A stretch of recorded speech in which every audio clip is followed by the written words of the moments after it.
Hello मेरे प्यारे बच्चों, आप सभी लोगों का जीवन कोचिंग सेंटर के इस ऑनलाइन पोर्टल में स्वागत है। आज हम लोग चलेंगे, हालांकि हम मोशन को लेके चल रहे हैं, मोशन ही चल रहा था आपका। आज का जो पार्ट होगा वो होगा लॉ ऑफ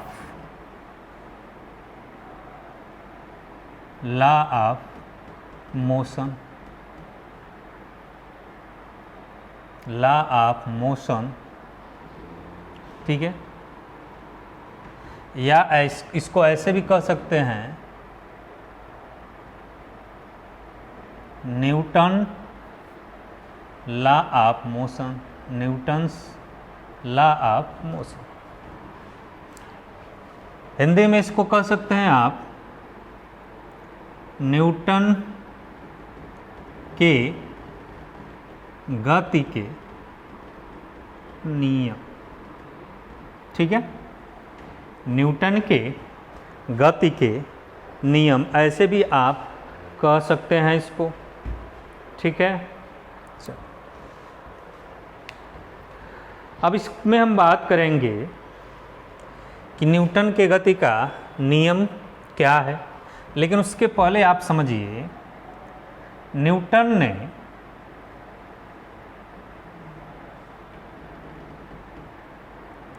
1687 ईस्वी में, ठीक है, न्यूटन ने 1687 ईस्वी में अपनी पुस्तक प्रिंसिपिया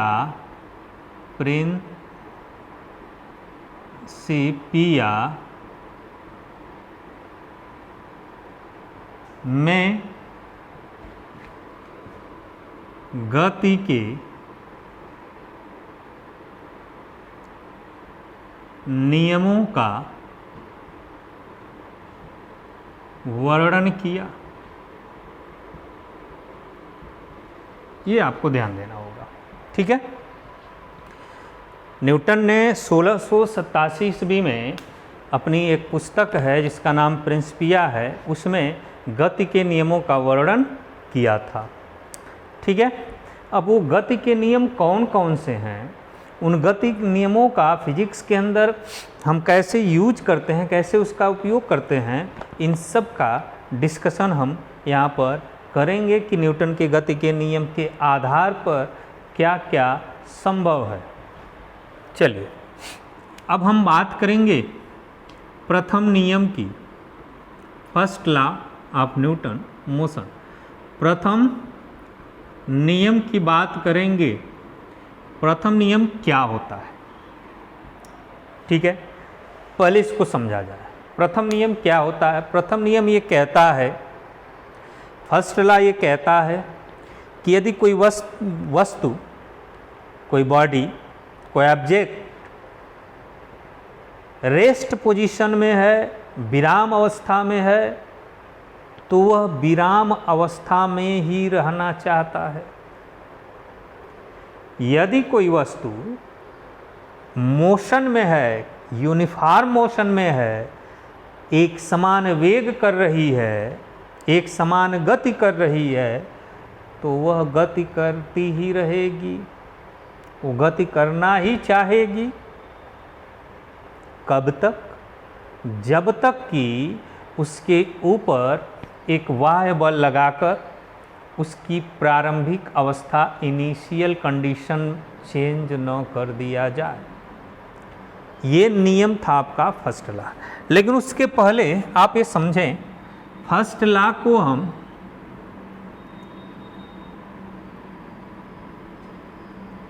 जड़त्व का नियम भी कहते हैं।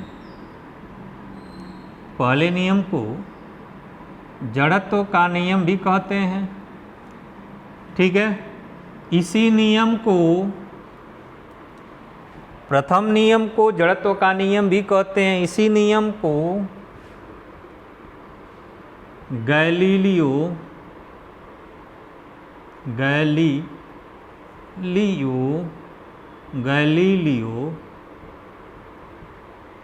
का नियम भी कहते हैं, ठीक है। जड़त्व का नियम भी कहते हैं, गैलीलियो का नियम भी कहते हैं, और न्यूटन का पहला नियम भी कहते हैं, प्रथम नियम भी कहते हैं। किसको?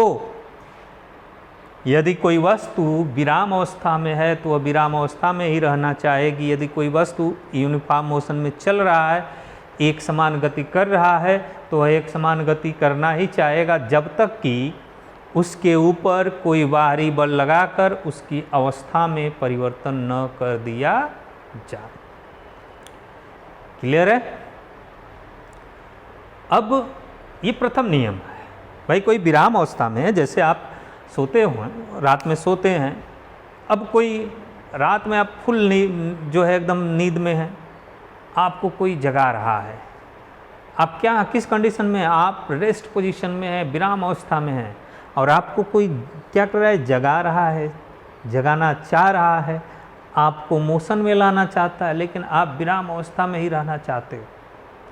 होता क्या है कि जब तक आपके ऊपर कोई फोर्स लागू नहीं होता है, चाहे वो मम्मी का फोर्स हो, चाहे पापा का फोर्स हो, जब तक अप्लाई उस पर नहीं होता है, तब तक आपके ऊपर कोई प्रभाव नहीं पड़ता है। जब बाहरी फोर्स लगता है तो आप मोशन में आ जाते हैं। तो ये आपका फर्स्ट लॉ है, ठीक है, ये फर्स्ट लॉ है।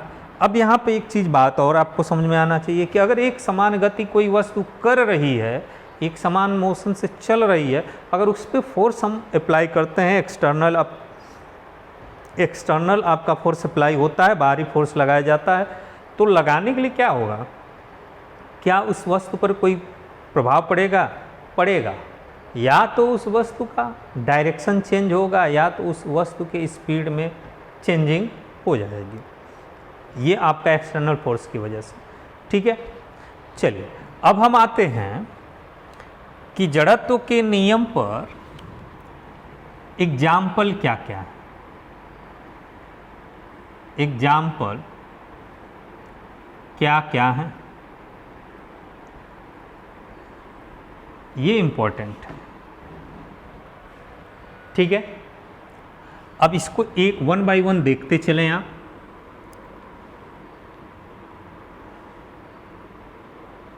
बस फर्स्ट जो है का अचानक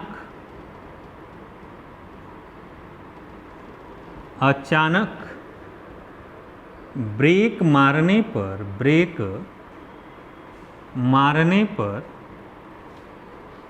बस का अचानक ब्रेक मारने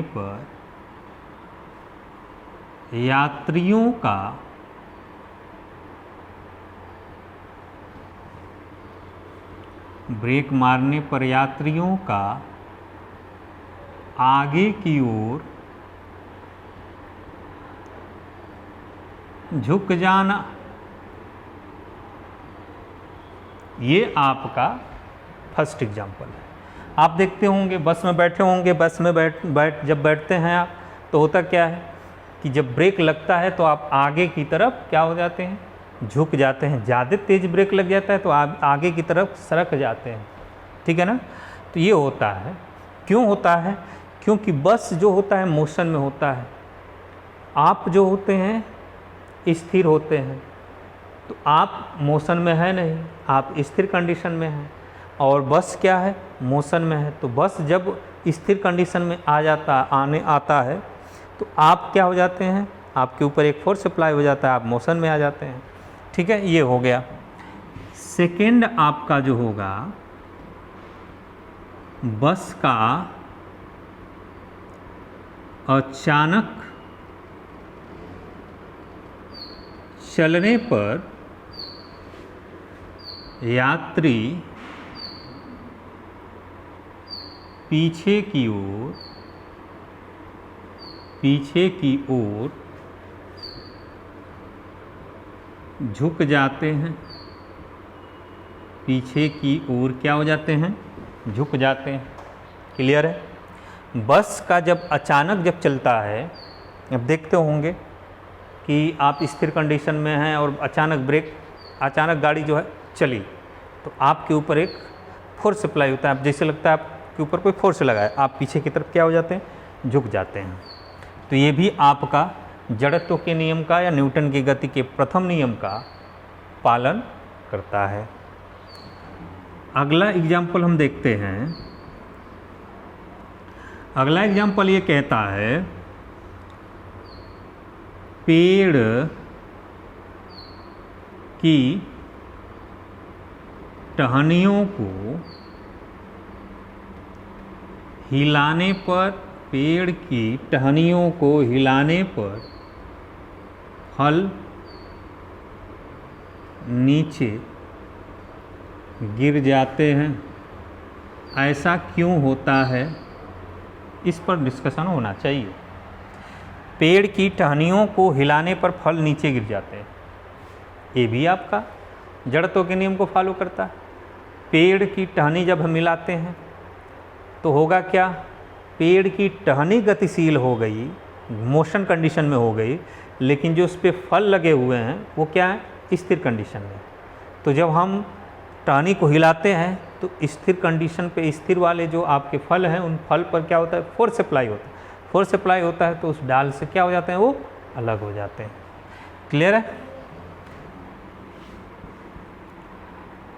कंबल को पीटने पर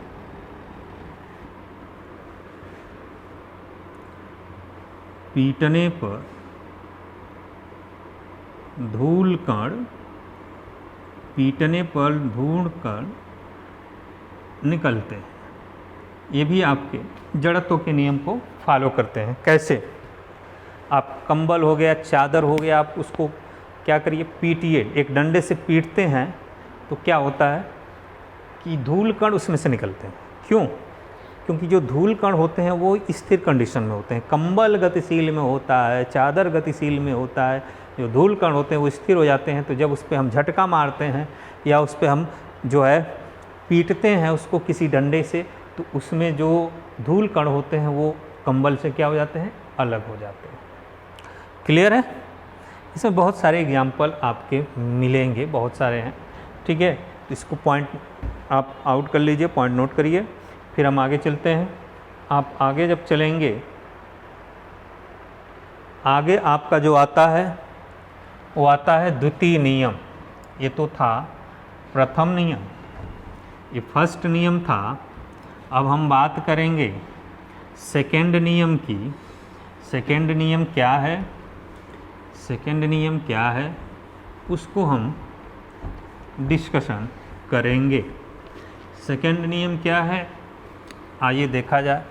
ये प्रथम नियम था, अब हम बात करेंगे द्वितीय नियम की। द्वितीय नियम, द्वितीय नियम, ठीक है। सेकेंड नियम क्या है, द्वितीय नियम ये कहता है, द्वितीय नियम क्या कहता है, द्वितीय नियम ये कहता है कि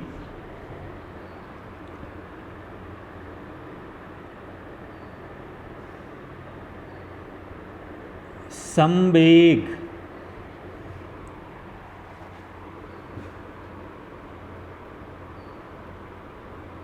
परिवर्तन की दर, संवेग परिवर्तन की दर बल के बराबर होती है। ये सेकेंड लॉ कहता है। सेकेंड लॉ क्या कहता है, सेकेंड नियम क्या कहता है, संवेग परिवर्तन की दर बल के बराबर होती है। आइए देखा जाए कैसे होती है भाई। आपका संवेग कहता है डेल पी बाई, संवेग परिवर्तन का हो गया ये, संवेग को पी से डिनोट किया जाता है, पी से प्रदर्शित किया जाता है। तो ये हो गया del P by del T. संवेग परिवर्तन की दर जो होगी किसके बराबर होगी, बल के बराबर होगी। ठीक है, अब यहाँ पर बल के जब बराबर होगी तो आपको अगर और बेहतर तरीके से इसको समझना होगा तो इसको कैसे समझेंगे? डेल पी का मतलब हो गया, ठीक है, ये आपका हो गया सेकेंड लॉ। सेकेंड लॉ यही कहता है कि अब जब इसको हम इसमें मल्टीप्लाई कर देते हैं, इसका इसमें मल्टीप्लाई कर देंगे तो आपका एक और नया रिजल्ट आएगा, उस पर हम डिस्कशन करेंगे। कहता है संवेग परिवर्तन, जो संवेग का मतलब होता है द्रव्यमान गुणे वेग, जो द्रव्यमान और वेग में परिवर्तन हो रहा है समय के अनुसार, वही आपका किसके कारण हो रहा है? बल के कारण हो रहा है। किसके कारण हो रहा है? बल के कारण हो रहा है भाई, ठीक है। अब देखते हैं कैसे। अब इसमें 2 पॉइंट आते हैं, उन पॉइंट को पहले समझें। फर्स्ट पॉइंट आपका क्या आता है? संवेग। फर्स्ट पॉइंट क्या आता है? संवेग, मोमेंटम। मोमेंटम क्या है? संवेग क्या है? संवेग ये कहता है कि कोई वस्तु होगा, किसी वस्तु के द्रव्यमान और वेग का जो गुणनफल होता है, वही क्या कहलाता है? संवेग कहलाता है। ये कहता है किसी वस्तु के द्रव्यमान और वेग का जो गुणनफल होता है वही क्या कहलाता है? संवेग कहलाता है। तो संवेग ये कहता है P = m/v। संवेग ये कहता है, ठीक है। संवेग का जो बीमा होता है, क्या होगा संवेग का बीमा? बताइए, बीमा आपको पढ़ाया गया है। संवेग का बीमा क्या होगा? यम का हो गया यम, भी का क्या हो गया? LT-1। तो संवेग का हो जाएगा MLT-1, ठीक है। मात्रक क्या होगा? मात्रक क्या होगा? मात्रक हो जाएगा किग्रा/मीटर/सेकंड। ये हो गया। इम्पॉर्टेंट चीज़ें हैं, आपको पढ़ना है, ये आपको पता करना है। इसके बाद आता है आवेग, इम्पल्स। इम्पल्स क्या है? आवेग क्या है? आवेग कहता है कि किसी वस्तु पर, आवेग कहता है, इम्पल्स कहता है कि किसी वस्तु पर लगा बल तथा समय का मतलब बल कितने समय तक लगा है, समय के गुणनफल को इम्पल्स कहते हैं, आवेग कहते हैं। अब यहाँ पे समझना है आपको कि किसी वस्तु पर लगा बल, वो बल कितने समय तक लगा है, वो समय का जो गुणनफल होगा वो आपका क्या कहलाएगा? आवेग कहलाएगा। आवेग को I से रिप्रेजेंट किया था, I = हो जाएगा फोर्स है इनटू समय है, ये है आपका, ठीक है, ये है आपका इम्पल्स आवेग है।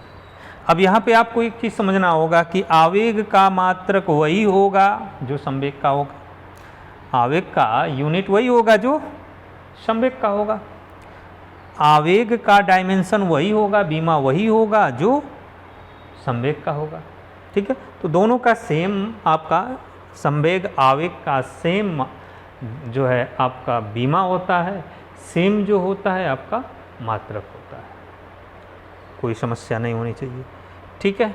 अब हम आगे थोड़ा सा बढ़ेंगे, तो आगे जब बढ़ेंगे तो क्या मिलेगा वो आपका देखा जाता है।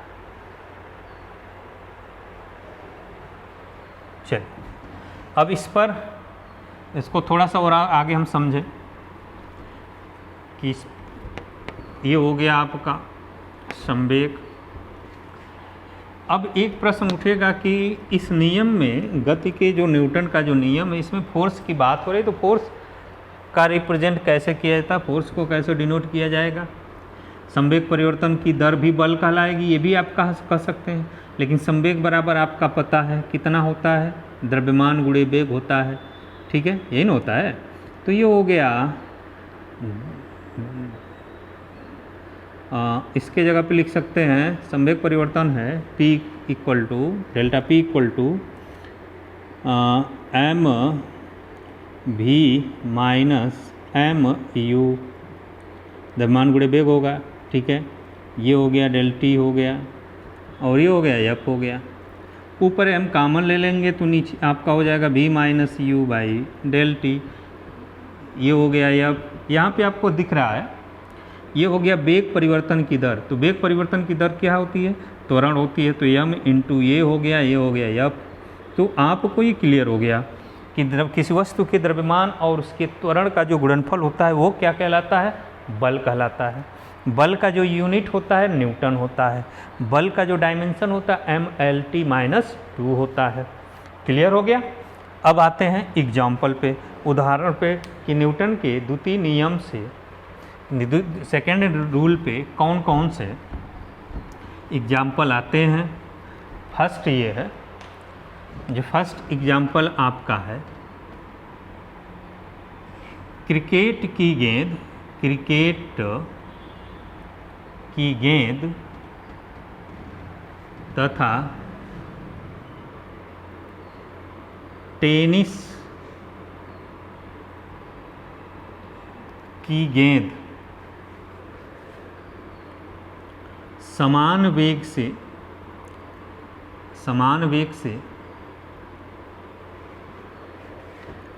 वेग से आने पर टेनिस की गेंद को कैच करना आसान होता है। ठीक है, आपकी तरफ दो गेंद हम थ्रो कर रहे हैं, एक क्रिकेट की गेंद है, एक टेनिस की गेंद है। दोनों को जब आपके सामने ऐसे थ्रो हम करते हैं, जब थ्रो होगा तो इन दोनों में से कैच करना आपको सबसे आसान कौन सा होगा? टेनिस का होगा। क्यों होगा? क्योंकि टेनिस जो होता है आपका क्रिकेट की गेंद की अपेक्षा क्या होगा? हल्की होगी और क्या होगा? बड़ी होगी। ठीक है, नेक्स्ट ये है गड्ढा। भाई आपके देश के अंदर बड़े सारे गड्ढे हैं, आपके गांव के अंदर बहुत सारे गड्ढे हैं। गड्ढा या मिट्टी पर ऊंचाई से कूदने पर सीमेंट से बने फर्श की अपेक्षा कम चोट लगती है। ये आपका है। आप अक्सर गांव में देखते होंगे, अगर सीमेंट पर गिरते हैं तो सीमेंट की पर जब गिरेंगे तो चोट ज़्यादा लगी। ऊंचाई से आप कूद रहे हैं तो सीमेंट पर चोट ज़्यादा लगेगी, पक्की है आपका, तो उस पर चोट ज़्यादा लगती है। लेकिन अगर आप गड्ढे में कूदते हैं या फिर मिट्टी वाले पार्ट पर कूदते हैं तो उसकी अपेक्षा, ऐसा नहीं कि उस पर चोट नहीं लगेगा, उस पर भी चोट लगेगा, लेकिन सीमेंट की अपेक्षा, सीमेंट से बने फर्श की अपेक्षा कम चोट लगेगा। क्लियर है? ये हो गया आपका। अब आगे हम चलते हैं। आगे जब हम चलेंगे तो आपने देखा होगा बड़े सारे हैं एग्जाम्पल, हम आपको समझा दे रहे हैं। जैसे अगला एग्जाम्पल ये है कि क्रिकेट खिलाड़ी जब आप देखते हैं, जब ऊपर की तरफ सिक्स मारता है तो गेंद आपका हवा में उठती है, हवा में काफ़ी ऊंचाई तक जाती है।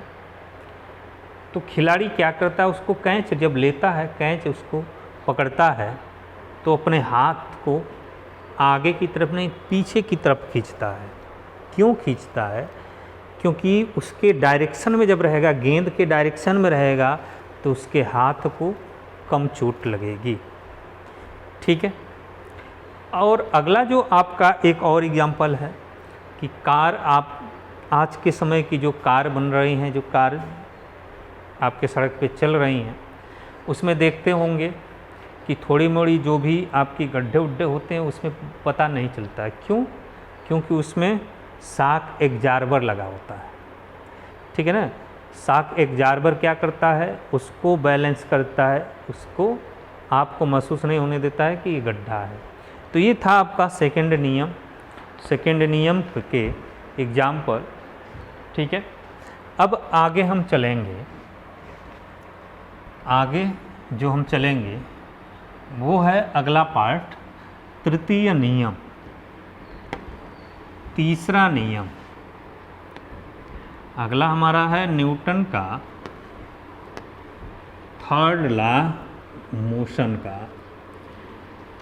ये आपका एग्जाम्पल ही जो है आपको ज़्यादातर ध्यान देना है, बस ये ध्यान देना है कि कौन सा एग्जाम्पल किस रूल पर है, क्योंकि कंफ्यूज नहीं होना है।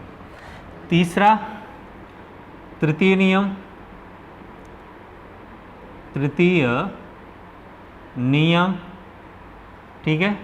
थर्ड लॉ क्या कहता है, तृतीय नियम क्या कहता है? तृतीय नियम को हम बोलते हैं action, action and reaction law, यानी क्रिया प्रतिक्रिया, क्रिया प्रतिक्रिया का नियम। ये आपका बड़ा इम्पोर्टेंट है, ये नियम आपका बड़ा इम्पोर्टेंट है। न्यूटन का जो तीसरा नियम है, वो तीसरा नियम ये कहता है, वो तीसरा नियम ये कहता है एक्शन एंड रिएक्शन लॉ, क्रिया प्रतिक्रिया का नियम, ठीक है।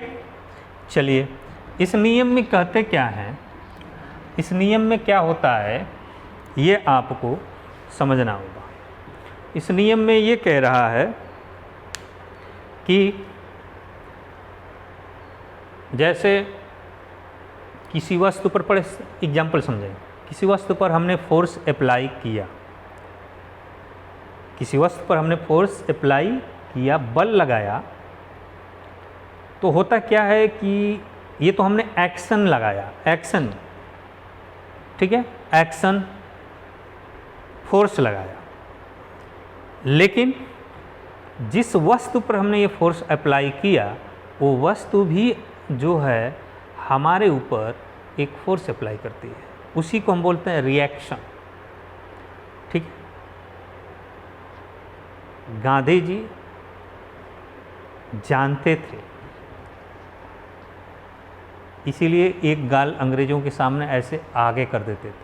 वो जानते थे कि अगर एक थप्पड़ वो मारेगा तो उसका एक्शन बल होगा, तो हमारा जो गाल होगा वो रिएक्शन फोर्स देगा, ठीक है ना। वो जानते थे। तो एक्शन रिएक्शन यही होता है कि अगर आपने किसी वस्तु पर फोर्स लगाया तो वस्तु भी आपके ऊपर फोर्स लगाएगी। फर्क सिर्फ इतना होगा, आपका फोर्स पॉजिटिव होगा तो उसका फोर्स नेगेटिव होगा, ठीक है। अब ये जरूरी नहीं है कि आप के फोर्स के बराबर उसका भी फोर्स लगे, आपके फोर्स के बराबर भी लग सकता है, कम भी लग सकता है। तो ये आपको ध्यान रखना होगा। इसको हम बोलते हैं क्रिया प्रतिक्रिया का नियम, क्रिया प्रतिक्रिया का नियम। आइए देखते हैं क्या होता है, इसमें एग्जाम्पल क्या है, इसमें एग्जाम्पल कौन कौन से हैं, ठीक है। इसमें एग्जाम्पल कौन कौन से हैं वो देख लें। फर्स्ट ना आपका एग्जाम्पल होगा, ऊंचाई से कूदने पर चोट लगना। ऊंचाई से जब कूदते हैं तो चोट लगता है। क्यों? क्योंकि ऊंचाई से जब कूदेंगे तो आपके पैर जो होगा वो फर्श पर एक फोर्स अप्लाई करेगा, तो उसके एवज में रिएक्शन फोर्स जो है आपका फर्श भी तो लगाएगा, तो उसी को हम बोलते हैं एक्शन एंड रिएक्शन। तो ऊंचाई से कूदने पर क्या होगा, फोर्स लगता है। ठीक है, नेक्स्ट जो एग्जाम्पल आपका होता है, नेक्स्ट एग्जाम्पल है कि बंदूक से गोली छोड़ने पर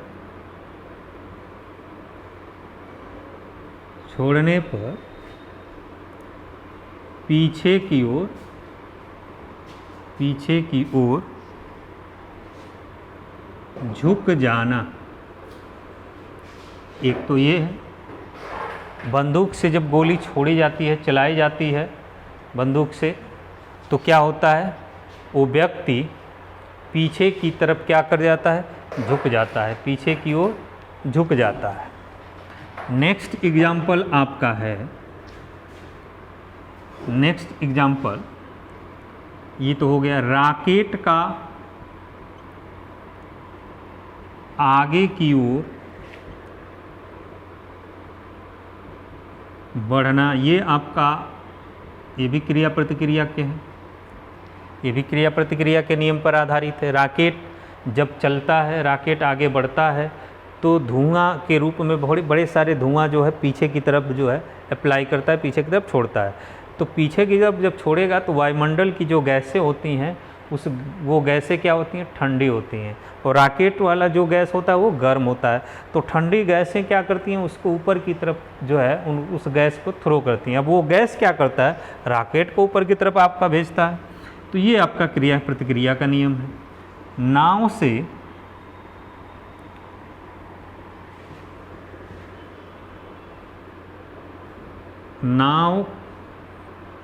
नाव से किनारे पर कूदते समय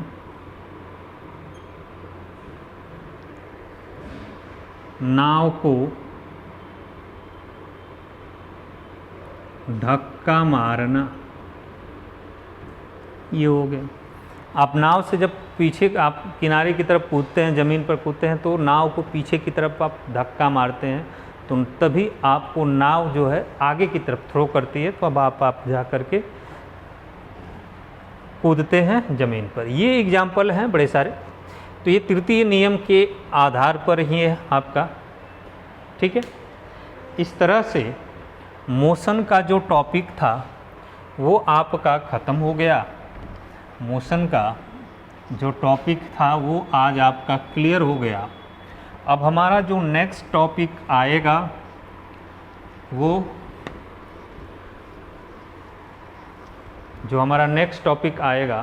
वो टॉपिक हम नेक्स्ट वीडियो में देंगे, क्योंकि इसमें मिक्स हो जाएगा, फिर समझ में आपको नहीं आएगा। नेक्स्ट आपका जो टॉपिक होगा वर्क एनर्जी एंड पावर, यानी तीनों का कॉम्बिनेशन एक टॉपिक में रहेगा। ये आपका मोशन था, मोशन आज आपका क्लियर हो गया। मोशन में किसी तरीके का जो भी प्रश्न आपका आएगा यहीं से आएगा। नेक्स्ट टॉपिक में हम मिलते हैं। ठीक है, थैंक यू।